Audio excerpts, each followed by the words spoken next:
So glad you've all come on board tonight.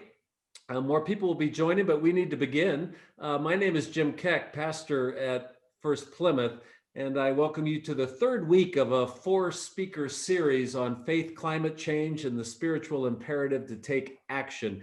You know, I think one of the critical roles of local congregations of all faiths in America is a place where serious and complex conversations can happen, particularly around ethical issues. And this is a transcendent ethical issue, climate change, but it is very complex. I mean, it has endless complexities around policy, around the science, around how we will mobilize both nationally, internationally, and in local communities. But we need to be able to have these more serious conversations. So I welcome you. We're going to begin with some music. Before I introduce the Honorable Josh Moenning, Mayor of Norfolk, we've got a wonderful musical guest that will begin us. I bet you know Josh Hoyer.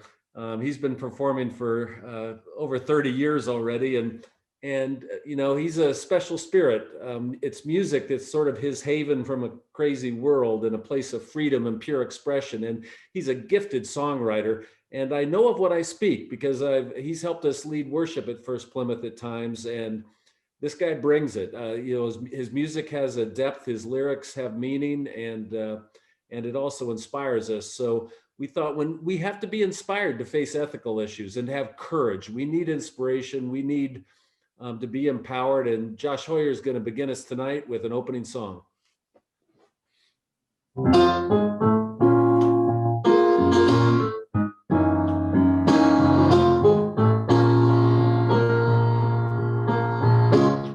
Heavy notice how the tumbleweeds laugh uncontrollably. And the circles in the trees when you look through to the light. Oh, the old men in the mountains are running pranks with your creation.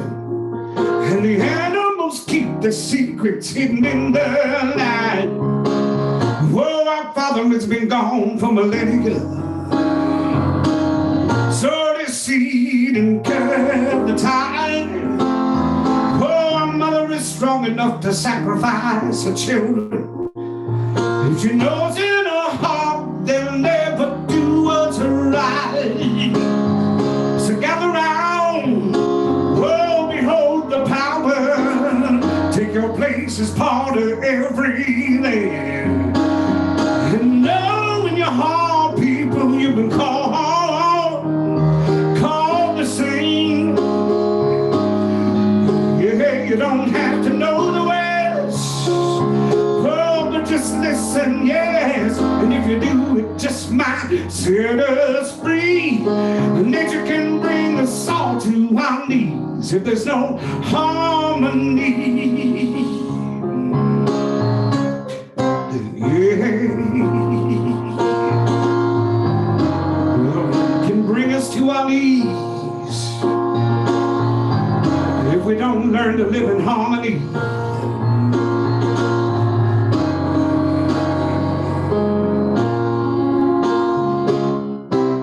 So run around and play with all of your foolish things and pretend like they were built to last.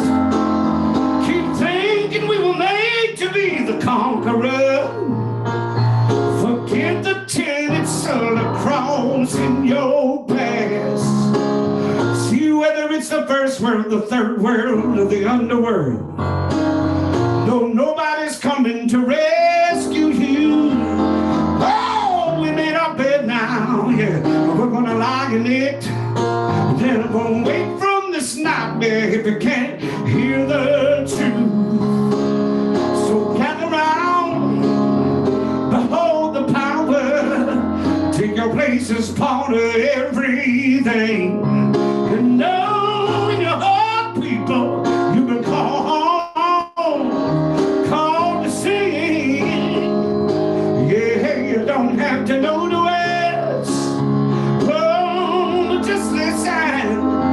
you do, it just might set us all free. Nature can bring us all to our knees if there's no harmony.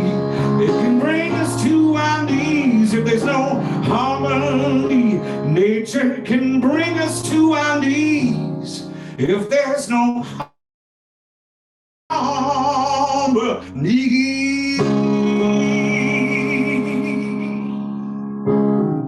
All right. Oh, Josh, yeah, Zoom claps, and wow, if we don't live in harmony with nature, it'll bring us to our knees. Thank you for your powerful words added right on the topic. Holy moly, right on I top. thought about it. I thought about it long and hard, so I'm glad this one fit in well. You did. You clearly thought about it. Thank you for just bringing a song right to the point tonight, man. So now with that good start. I'm moving to now introduce the Honorable Josh Moenning. He was elected first to the Norfolk City Council in 2012, then became mayor in 2016. His priorities include promoting Norfolk's growth through quality of life investments and infrastructure development. He earned a journalism degree from UNL and completed the Harvard Kennedy School Climate Change Policy, Economics and Politics Executive Program. He's worked in the Nebraska legislature. I hope you're listening. This is an impressive background. As spokesman for the U.S. Congressman Jeff Fortenberry and director of his Nebraska offices, and as executive director of the infrastructure advocacy group 4 Lanes for Nebraska. In addition to that background, he owns and operates a small business in the field of renewable energy development. He also assists his family's natural beef business. And maybe more important than anything else I just said, he has 2 children named Molly and Henry. And so we welcome the mayor tonight. And welcome, Josh.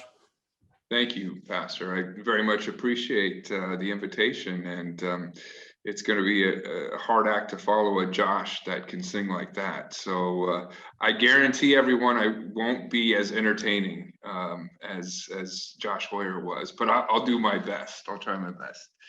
So again, appreciate this and appreciate the fact that you're engaging your parishioners in this way and have initiated discussions on this important topic. And so tonight, I'll share a little bit about my experience with what is, I think, an increasingly important issue, and that is clean energy generation. And I'm going to try to share my screen again. Let's see, I got that to work before. Let's see if I can do it again. There we go.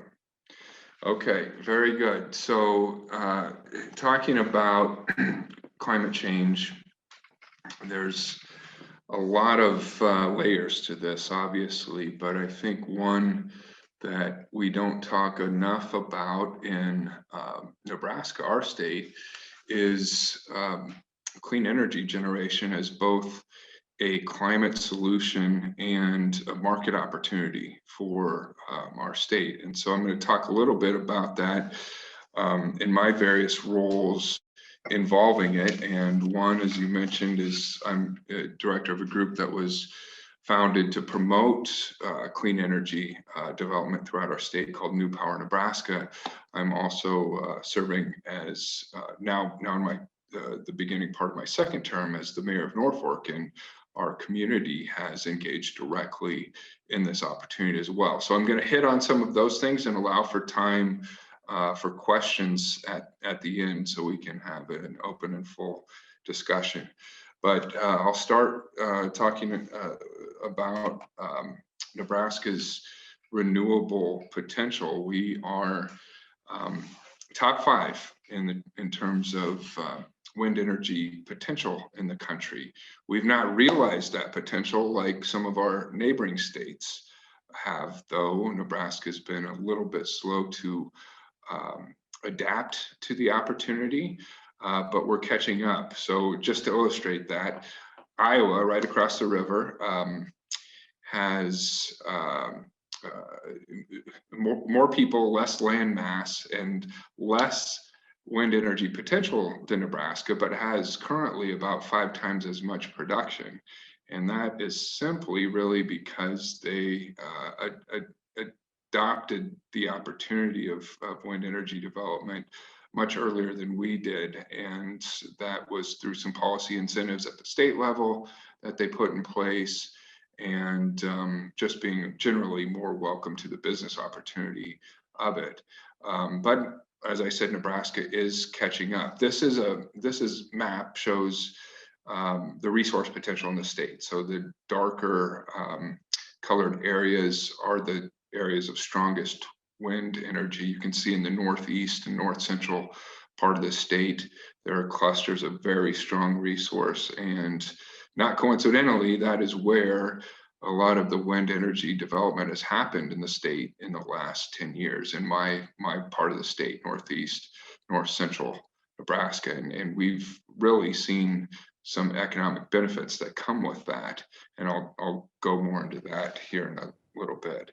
You can see that wind resource map a little more clearly now. And like I said, northeast and north central Nebraska, parts of western Nebraska and the Panhandle certainly have some of the strongest resource areas for wind. And just generally in Nebraska, if you're native to the state, you know there's very few times a year where the wind isn't blowing. So it is a big opportunity for our state to become an energy producer where we've never really had that opportunity before. But it's not just all about wind. We also have a surprisingly high level of solar energy potential. And this map shows the various resource areas of strength for solar throughout the state. Kind of heaviest in the Panhandle and southwest Nebraska, but pretty consistently strong throughout the rest of the state as well. And you're starting to see solar development catch up, and you'll see more in the future as our utilities, our public power utilities, continue to work towards decarbonization goals and put out RFPs for new procurement for both solar and wind projects. So one of the things New Power Nebraska was designed to do was to do public education about why this is a good thing for our state. Again, Nebraska doesn't have a lot of history with this. We're not an oil or gas or coal state. We've not traditionally been an energy producer, but we do have natural resources in the form of wind and solar. And so, again, just within the last 10 years, has the industry, at least the wind industry, started to develop in the state. And with that comes a certain amount of public education that's necessary for state leaders and local leaders and Nebraskans in their communities who are unfamiliar with this type of energy production. So what New Power Nebraska has done is, in terms of that effort, done everything from organizing wind farm tours for local and appointed, local elected and appointed officials and state leaders. We've held community events, education events. We've showcased some of the institutional resource we have in the state regarding wind energy. You see in the upper right corner there, the wind energy program that is at Northeast Community College, which was the first and still the only fully accredited wind energy training program in the state. And that's been in existence for almost 10 years. And I've seen that program grow and develop. And when it first started, the graduates from that 2-year program often had to leave the state and go to states like Iowa and Minnesota to find jobs. But now with Nebraska starting to catch up in development, they're able to stay closer to their hometowns, in a lot of cases, northeast and north central Nebraska. So we also do advocacy engagement and again, continued education in terms of what's going on within the industry, how people can engage in helping local projects get off the ground, and how they can weigh in with their elected officials on support for putting in the right regulations that are responsibly guide development, but also allow for its development in the first place. These are this example of a local hearing. This was Antelope County. Antelope County, by the way, has the highest cluster of wind energy concentration. That county is approaching 800 megawatts of wind energy. And to compare that to other generating sources in the state, our big existing coal plant, NPPD's big existing coal plant near North Platte, generates about 1,300 megawatts of energy. So that briefly is an overview of some of the work that New Power Nebraska has done to assist the development of wind energy and solar energy projects in Nebraska. I want to touch a little bit too on how the city of Norfolk is engaging in this field. You know, I have a professional involvement in all of this, but I also think that it's very good for community development and growth. And so Norfolk, which has benefited from renewable energy generation happening around it, is putting its money where its mouth is, so to speak, and engaging directly in the opportunity. And in this instance, that is through a community solar project that has been in the process, has been in the works in terms of planning for about 2 years now. But we're finally getting the stage where it will be developed, and it will be, or this solar array will be constructed right outside of Norfolk, starting here in the next 30 to 60 days. So what it is a partnership with Nebraska Public Power District, which is our retail and wholesale energy provider, for the creation of an 8.5 megawatt community solar project, which to this point will be the largest solar project in the state. And it's also unique in the fact that it's the first of its kind to be tied to a battery energy storage system. And we think this is important because technology is evolving such that battery storage can greatly complement renewable energy generation and help management of that energy to when communities and the grid needs it most. So this was a project, again, that I noted started a couple years ago in terms of discussions. It's had a few starts and stops, given that it was kind of the first of its kind out of the gate in Nebraska. So that slide's a little bit outdated. The construction, actually, like I said, of this solar array will begin in the next 30 to 60 days. And it is sited right at Norfolk's western boundary. If you're familiar with the city at all, West Highway 275, as you come in along the Elkhorn Valley, the 8.5 megawatt solar array will be one of the first things you see as you come into Norfolk. We also have plans with that to plant pollinator crops and do some public education with our school systems surrounding both the energy generation there and pollinators, which is a nice benefit as well. So why are we doing this? Why is anyone doing this? Why renewables? Why now? Well, first, again, it's part of the increasingly important part of the climate solution, as we know, but it also is a market opportunity, and there's a lot of business case to be made for renewables. The evolution of technologies, advanced technologies, have meant decreases in the costs of producing electricity from both wind and solar. You can see the numbers, almost 70% in the last 10 years, reductions in wind energy, 86% in solar. Just staggering change in terms of new technologies that are driving the demand for renewables. And in the instance of Norfolk's project, we're seeing that play out in real life.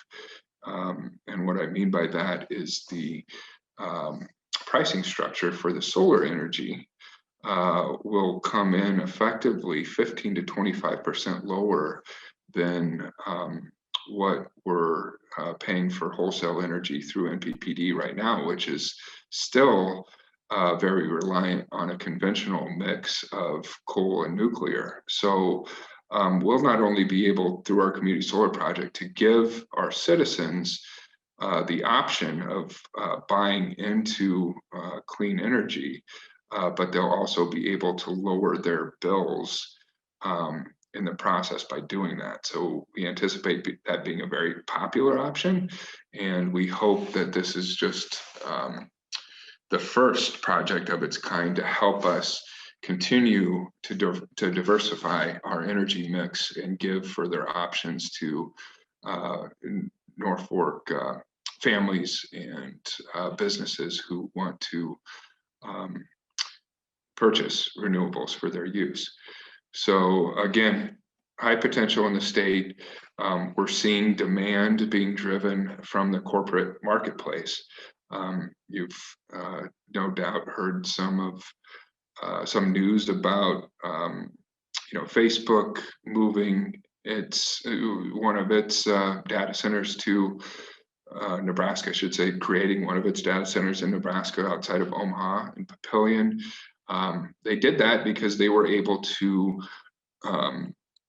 buy the energy needed for it, or the energy equivalent to the needs of that project from a Northeast Nebraska wind energy farm. And so 100% of the energy used by this Facebook data center will be produced at this Nebraska wind farm, which creates benefits in both rural and urban places, and I think is a great model for what could become a fast-growing trend in our state, and that is C&I, commercial and industrial customers, driving the demand for new clean energy generation. And through that generation, I alluded to it before, some of the economic benefits that we've really seen in my part of the state. New jobs. Wind technician is actually the fastest growing job in the United States right now, and it's the fastest job in the state of Nebraska, fastest growing job in the state of Nebraska. The Northeast program is a testament to that. It grows bit by bit each year, and some of those students don't even finish their first year before they're being offered jobs by companies who have established wind farms in the region. New farm income opportunities. So no turbine in the state of Nebraska has been placed anywhere without a contractual agreement being signed with the owner of the land on which it sits. And so these lease agreements are in many cases providing very important additional sources of income for farm families who have, as we all know, have had a tough go of it the last few years in the midst of a pretty bad ag economy. We like to say that the leases from these turbines can be the equivalent of a part-time job for a farmer that they don't have to show up to. And that really has made the difference for several farm families in making a go of it during this tough time. And new tax revenues, what I mean by that is that the nameplate capacity tax, it's called, and the personal property taxes that are paid by wind energy companies are pretty significant and mean significant new revenues to the counties and the school districts where they reside. And for an example of that is, again, I'll point back to Antelope County, Northeast Nebraska. Approaching 800 megawatts of wind energy generation. What that means in terms of new tax revenue for the county is anywhere from $2 to $4.5 million a year in new taxes, new tax base. and a good portion of that is going to school districts. Another great real life example of that is in O'Neill. Holt County has the actual largest single wind farm in the state. And that project has provided enough tax revenue that the school district, which had gone through 2 or 3 failed bond issues to do an expansion of the school, didn't have to go out to bonds this last time to do the renovation project, because half of it was being financed by new tax base in the way of the local wind farm. So these again are real life benefits that we're seeing played out in our part of the state. Just more supporting evidence that what renewables are slowly but surely overtaking some fossil fuel sources of energy, namely coal. You've seen coal take a big hit in the last 10 to 15 years. First, because natural gas became more affordable and available, but now more and more because wind and solar costs have come down as far as they have. And with renewables, power purchase agreements are based on the fact that it's fixed rate. The fuel is free with renewables, so it brings some certainty in terms of power purchasing for both utilities and for commercial and industrial customers. I already touched on this, the cost savings that we're experiencing in Norfolk with our community solar project, 15 to 20%, perhaps up to 25% cost reductions on the solar energy versus the energy provided from NPPD's conventional source mix. So I'm going to segue here just a little bit because I briefly want to touch on this. It's another community project that is a priority of mine in Norfolk, and I think it fits in here because it's also about utilizing our natural resources for purposes of community development and growth, and being part of the climate solution moving forward. And this project, again, I'll briefly just cover it, but the North Fork of the Elkhorn River is actually Norfolk's namesake. So you're hearing me say Norfolk instead of Norfolk, and there's a reason for that. The North Fork, the banks of the North Fork are where the first European settlers set up camp in our area, and German families from Wisconsin settled this space in the 1860s. They liked it enough to stay. They wanted to call the place Nordfork, a German-style compounding of North Fork. The post office back east, when the village was incorporated, saw the name and said that can't be right. They must mean Norfolk, as in Virginia or England. Sent it back spelled that way, but the stubborn Germans and their ancestors to this day pronounce the name Norfolk. And so this revitalization of the area where Norfolk began, the river that gave the community birth, is in my mind kind of a back to the future project, and I'm excited about it. It's reconnecting people to natural resources, and I think going to offer our community some tourism and community development benefits into the future. And without going into great detail, what it is basically removing, you're looking at a map of the North Fork as it flows just north and east of our downtown area. Under the North First Street Bridge, you can see there is an existing spillway, and that's a remnant of the original dam structure, which creates a 13-foot drop in elevation right there, which makes the river impassable for kayakers and tubers. But we have plans now to remove that spillway and replace it with 8 different drop structures over a 1,500-foot span, which each of those drops will be about a 1.5 foot drop each. And that creates, in essence, a whitewater rafting course right off the heart of downtown Norfolk. These are my kids. We took we floated this stretch this summer. You put in north of the community, float about an hour to 15 minutes to that area I was talking about where the spillway presents an obstacle. You have to pull out there.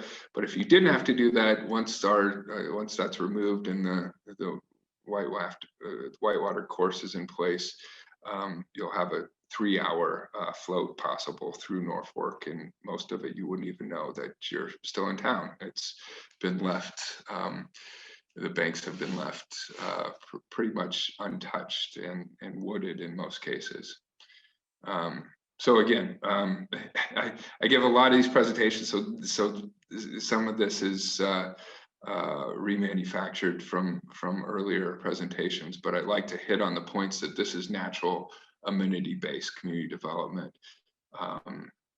Sioux Falls, if you're familiar with that city, has done a nice job of that with their Falls Park area, but it's about utilizing our natural resources, getting people back outdoors, reconnecting them to, in this case, the river that gave our community its name, and hopefully in doing that, prompting private redevelopment in an area that needs reactivation and really can contribute to new economic growth and development for our community at large, and helps us create the kind of quality of life that we hope will make us competitive to retaining our youth and attracting newcomers moving forward.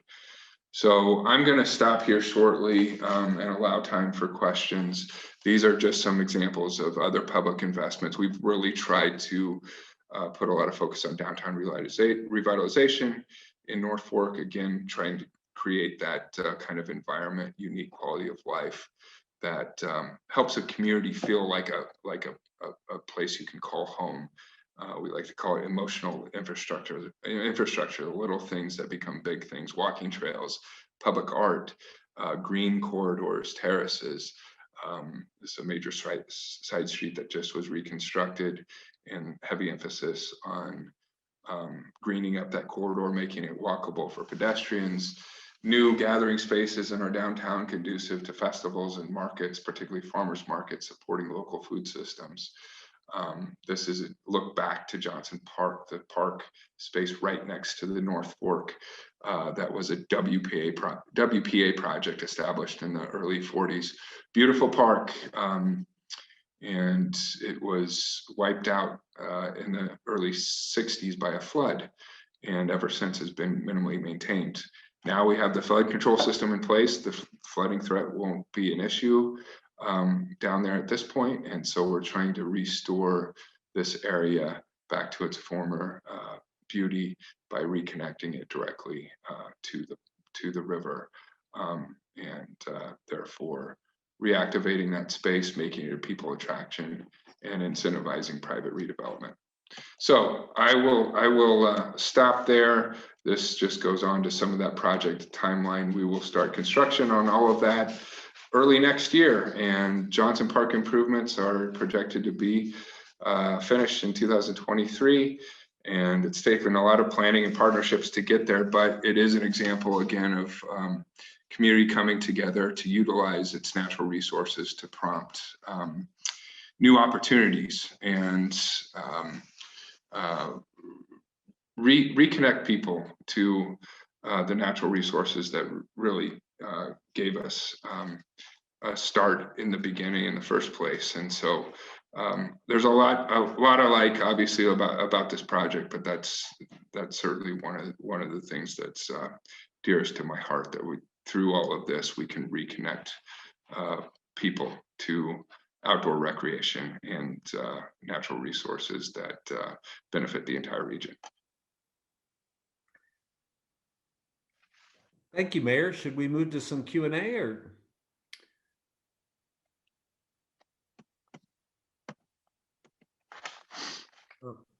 So again, thank you for the talking about the local emphasis is so powerful for some of these issues of renewable energies. Addie, will you handle any Q&A for the mayor? Sure. Some of the questions in the chat is, what's the cost of Norfolk's solar panels and batteries? What's the lifespan of each? So yeah, lifespan, we have a power contract. It's administered through NPPD for 25 years, I believe. And then there's an option at that time to renew, and that might require some updating or repowering of the solar array to lengthen its useful life. But 25 years, the costs in terms of total capital investment, that's a good question. I don't know off the top of my head. I know that for the battery project, it's a 1.5 megawatt battery storage project. We were able to do that by securing a grant from the Nebraska Environmental Trust Fund. And that grant was for almost $500,000, and that covered a good portion of that project. I think more than 2/3 of it. So the battery itself was anywhere from 500 to 600,000. The solar array, I'm not sure. I wouldn't want to give you the wrong number on that in terms of the total capital investment for construction of the solar array. Okay, next question. Some claim that the power challenge during our last serious bitter cold time in February was due top wind, though winterized, though winterized not blowing much and therefore not reliable to supply power during that crunch. Do you agree? No, actually, especially in the Southwest Power Pool, which is the grid in our part of the country that runs from North Dakota to North Texas. In fact, you had the chief operating officer of SPP here before the Natural Resources Committee in the legislature last week, I believe. State senators, state leaders asked a lot of those same questions: what happened and why? But once the dust settled, the facts remained that wind energy actually outperformed expectations during that period, and natural gas was about at half of its capacity during that time, and coal was about 2/3 of its capacity. So yeah, there were some generation challenges. Nebraska and SPP was a much different case than Texas. I think there was some conflation of those issues.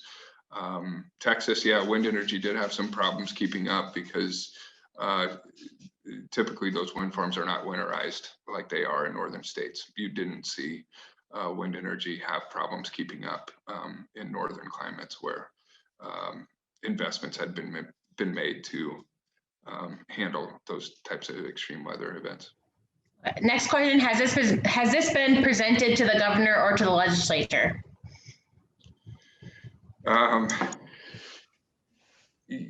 Not formally, I guess. I've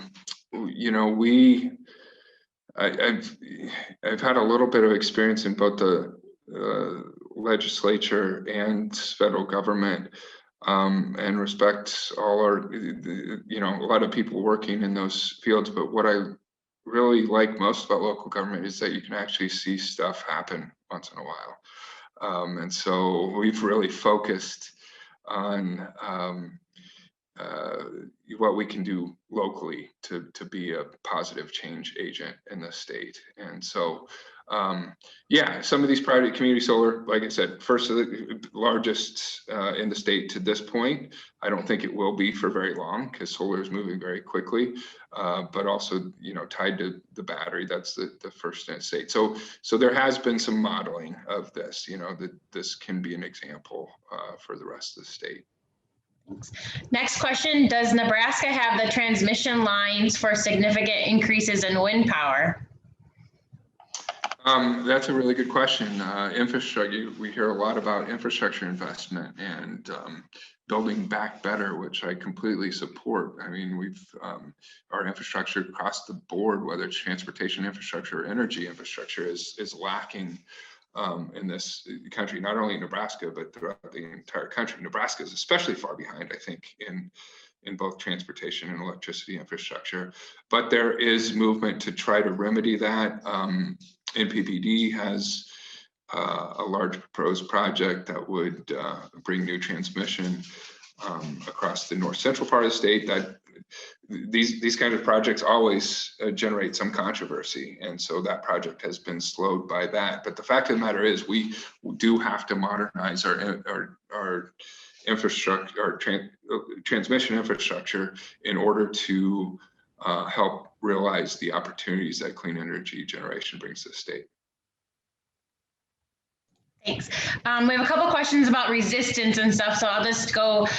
There's one about, there's a lot of resistance to wind energy in Lancaster County. What are the main objections and how do you respond? Yeah, so we've seen, ironically enough, because I've followed this for the last few years, the birth of the anti-wind movement in Nebraska was actually in Lancaster County for a project that was proposed, 5, 6, 7 years ago.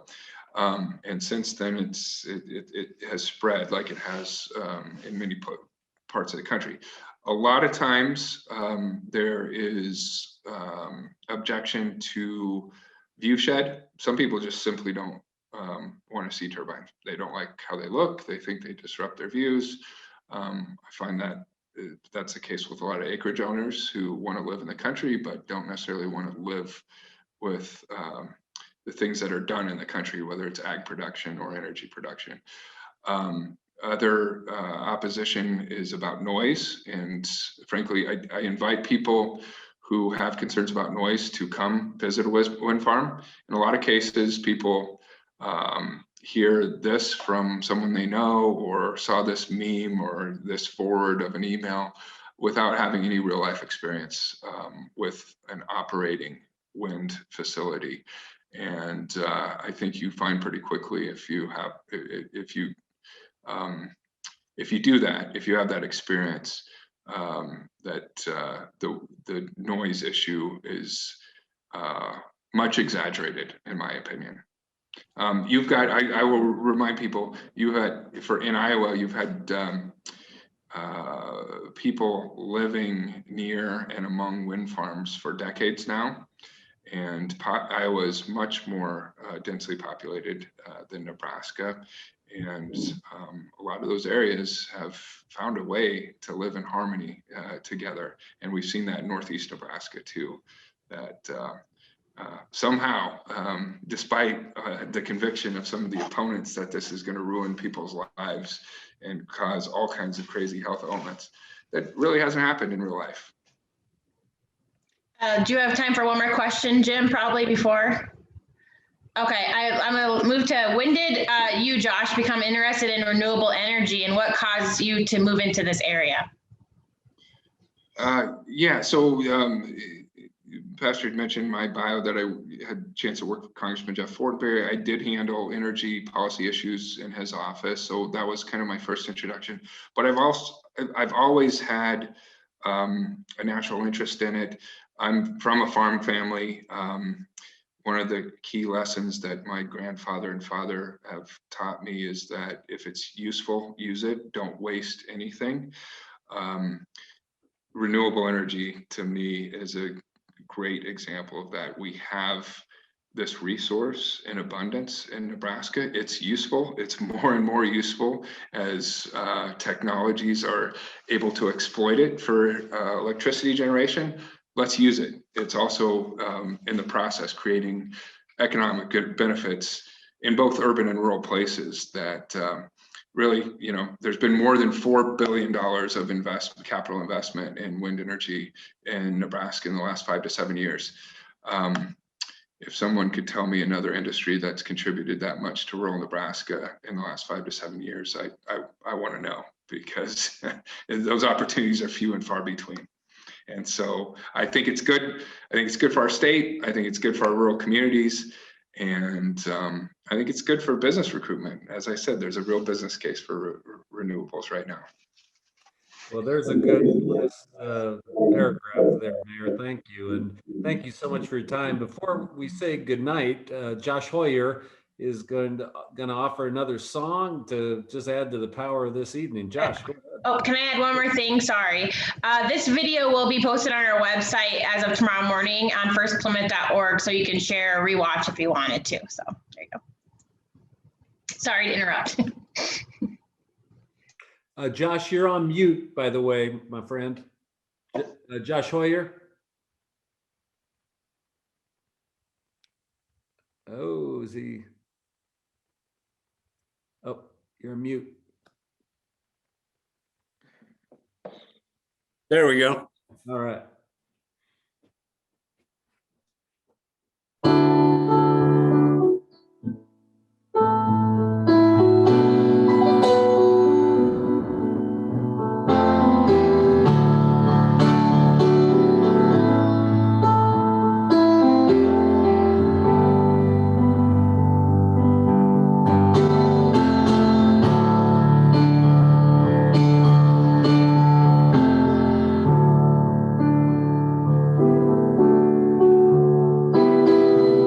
Just another mile down the open road. There's a dream out there waiting, as far as I've been told. As far as I can tell, it's a world gone wrong. I try to hold on to the beauty, but it just moves on. It's a great wide open blues across all land and sea. It's a great wide open blues across the coastal plain, so deep and wide. There's a loneliness here that no one can hide.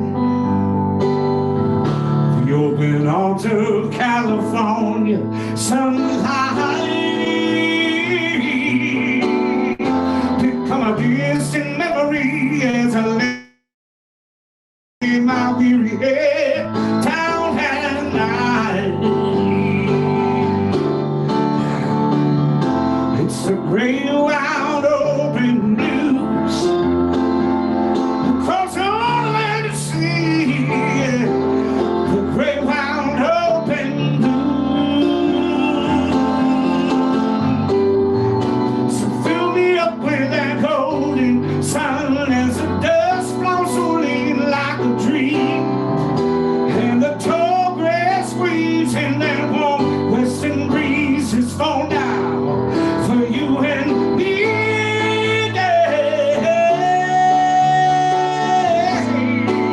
Oh, yeah. Oh,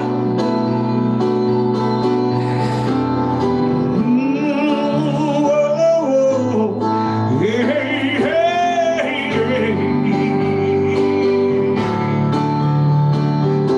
It's a great wide open blues, y'all. Across your land and sea, yeah. It's a great wide open blue.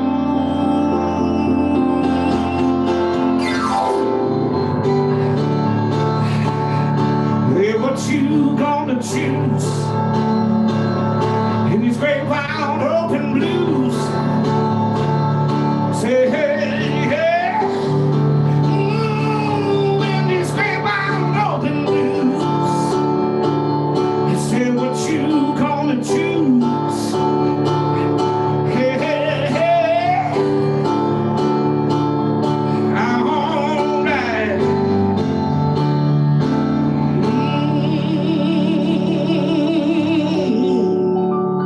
Hey, alright. All right, Josh. Thank you. Great wide open blues. Thank you for bringing such perfect music tonight. And again, thank you to Mayor Moenning. And just a quick shout out to remember to come on board next week when we have Lincoln Mayor Lyrian Gaylor Baird and Mike Esposito to talk about the proposed City of Lincoln Climate Action Plan. Really appreciate all your participation tonight. We had two great Joshes. We weren't joshing you tonight. We did an important program. So go peacefully into this night, my friends. Thank you again, Mayor. Thank you all. Thank you. Take care.